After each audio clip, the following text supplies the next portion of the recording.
History, class 12 student, history subject. Chapter 10, Colonialism and Countryside.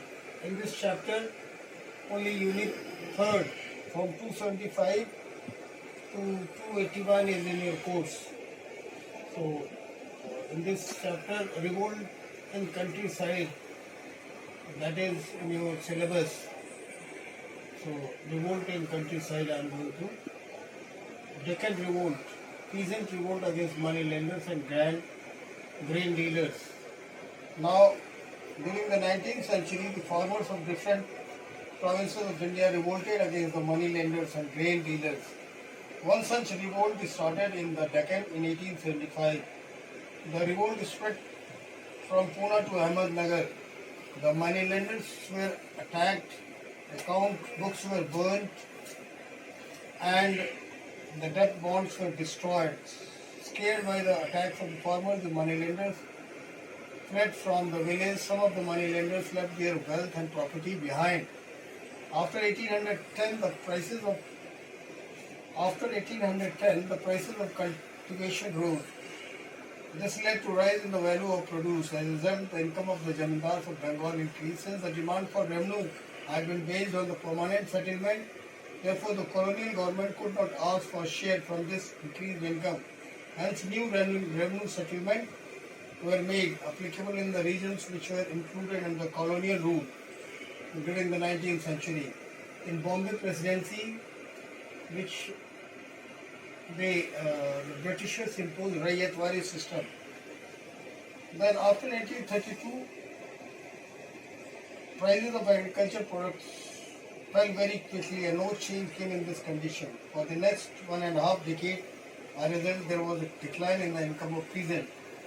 During the years 1832 to 34, rural areas were devastated by famine. 1/3 of the cattle of Deccan died, and around half of the population also died.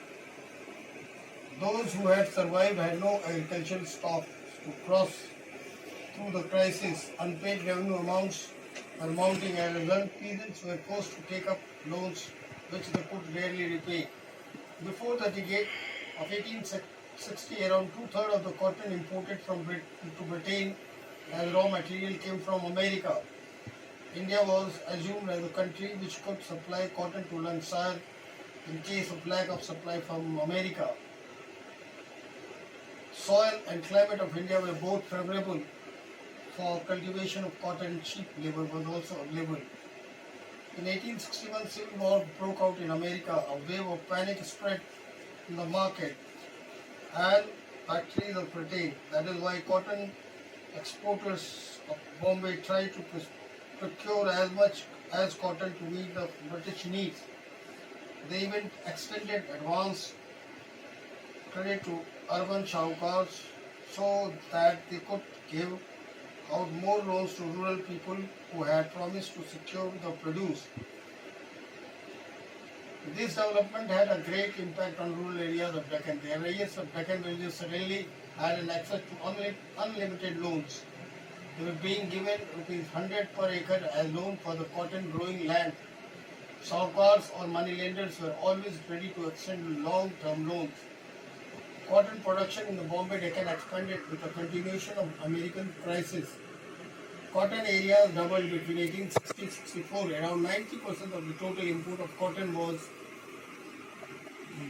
from India, but those booms years were unable to bring prosperity among cotton producers. Some rich peasants gained, but most of the peasants remained under the debt of loans. As the boom lasted, Indian cotton merchants began to visualize the capturing of world market in raw cotton by permanently displacing USA. But this condition changed in 1865 when civil war was over. As a result, Indian export of cotton to Britain steadily declined.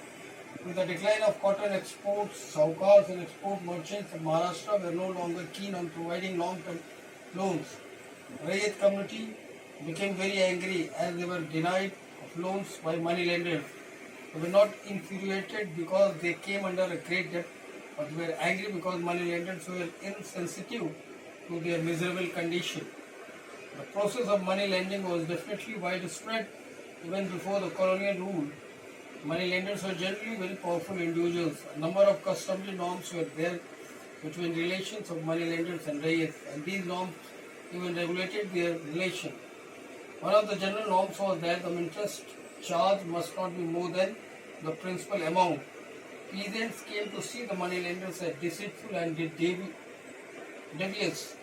They complained that money lenders were manipulating the laws and were forwarding the account. The British passed a limitation law in 1859, which stated that the bond of loans signed between moneylenders and Rayat would be valid only for 3 years.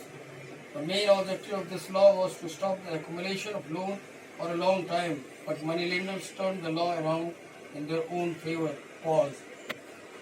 The reason for anger of Deccan riots against the moneylenders. Well, moneylenders first refused to extend loans to Rayat. The Rayats felt that moneylenders were insensitive to their plight and miserable condition.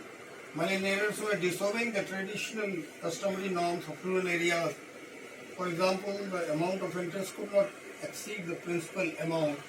But in one of the case, the moneylenders had charged more than 2,000 as interest on the principal amount of rupees 100. Unpaid amount of interest was also being included in new loan deeds so that moneylenders could remain away from the hands of law and his amount remained as it is. No receipt was given to peasants in case of the repayment of loan. Rayats also complained of moneylenders manipulating laws and foreign accounts. Pause. Revolt spread in Deccan. When Bombay government did not take it seriously, but Indian government was worried by the memories of 1857 revolt, and therefore it pressurized the Bombay government to set up a commission to find out cause of the revolt. The commission investigated in riot affected 8 disturbed districts, took statements of Rayats, moneylenders, and eyewitness. It also collected statistical data on revenue rate, prices and interest rates of different regions, and even collected reports of district collectors. On the basis of the collected information, the commission prepared a report and produced it to the British Parliament in 1878. This report is known as the Deccan Riot Reports, which provided the basic material to historians who wanted to study the peasants' riot. 1878, the Deccan Riot Commission did not blame the government. They blamed that the moneylenders who were charging exorbitant rate of interest, plus they were using cheating and manipulating by khatas and exploiting the peasant. They were responsible for the poor condition of the moneylenders, and that's why moneylenders got angered and started riots, burning the by khatas, plundering and looting the moneylenders, etc. Pause. Main root cause of the riots against the moneylenders. The riots were enraged and infuriated. When the moneylenders refused to grant them loans, they may be under debt, but they were sad to find all the moneylenders insensitive to their plight. They were anxious to see that the moneylenders had violated the customary norms of the countryside. Moneylending was quite spread before the colonial rule. The moneylenders have always been very powerful in the society. There were a few customary norms. The colonial government passed a limitation law to protect the peasants. In 1852, it stated that the bonds signed between the moneylenders and Rayats would be valid for only 3 years. It was done to check the accumulation of interest over time. But the moneylenders again flouted the law by signing new bond every 3 years. In the new bond, they calculated the original loan and the accumulated interest. They added the amount and entered it as the principal amount of the new bond. Pause. Means adopted by the moneylenders. The moneylenders pleased the Rayats by adopting various unfair means, such as they refused to give receipt when the payment of loan was made. They entered fictitious figures in bonds. They bought the harvest of the peasants at a very low price. They bought the property of the peasant under their control. They made the illiterate peasant to sign and put thumb impression on document. They did not explain to the farmers what clause they had inserted in the bonds. Now, all these conditions were there. Horrible condition prevailed. The money lenders, they were exploiting the peasants. They were cheating. They were using fraudulent means. All these factors annoyed the riots. And 1875, the peasants between Pune to Ahmednagar were revolted, and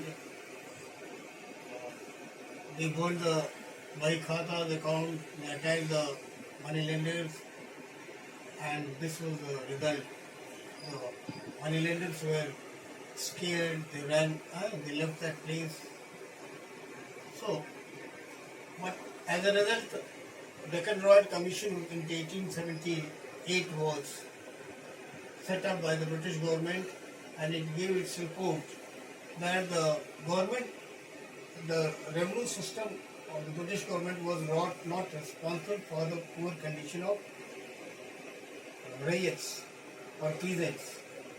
It was the money lenders who were exploiting the peasants. They were charging very high rate of interest on the loan, plus they were buying, or they were using unscrupulous means in the accounts, for fraud means in the accounts, and thus that was the result that money lenders got annoyed and